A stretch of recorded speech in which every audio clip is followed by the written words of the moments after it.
How do we live a fulfilling life?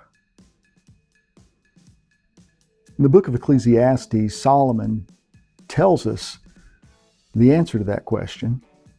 And I think it's helpful for those of us who minister to hurting people to keep it in mind as we engage them.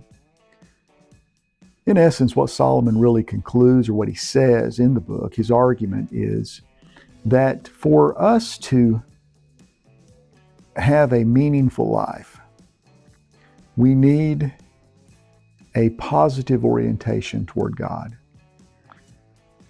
So a positive orientation equals fulfillment. However, a negative orientation equals futility. And to support that thesis, Solomon brings about three truths that we might simply summarize in this way. If you want to live a fulfilling life, in other words, if you want to have a positive orientation toward God, you need to enjoy the little things in life. That would be the first thing. The second thing is you need to embrace the variability of life. There's going to be good times, there's going to be bad times, but it will do you no good to try to control those things. As a matter of fact, I would argue that's one of the leading causes of mental illness in our culture today, is our desire to play God, all the way back to Genesis 3, if you will, and try to control things that we can't control. So the first thing is enjoy your life. And it's the little things in life. This morning for breakfast, I broke the mold a little bit and I decided to have a piece of toast with a little peanut butter and a banana. It was good. God really blessed me with that. You know, we don't often think of those little things like that, though. We're upset for this, that, or the other, and we don't really enjoy what God has given us there. The second thing, like I said, was embrace the variability in life.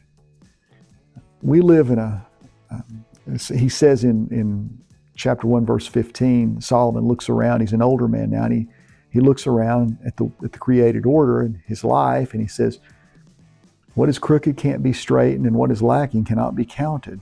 So he realizes there's a lot of things going on in the world that are difficult, a lot of things going on in his personal life that are difficult, but God is over all of it, and we've got to remember that. So we need to enjoy the little things in life and embrace the variability of life. And the third thing we need to do if we want to live a fulfilling life by having a positive God orientation is we need to employ biblical wisdom in negotiating life.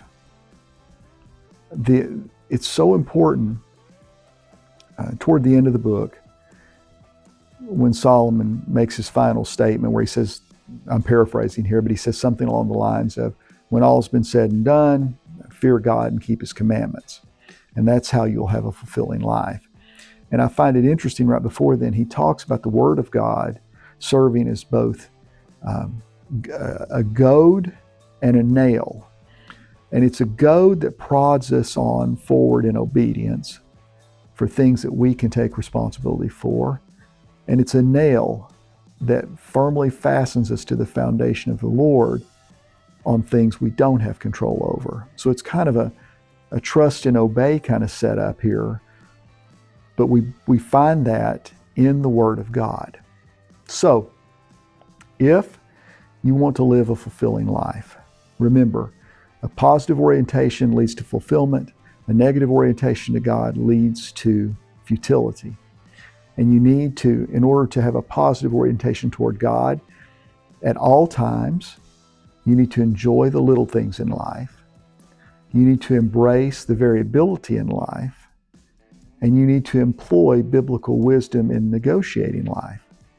If you do those three things, you will find meaning and purpose, and you will be able to fear God and keep His commandments.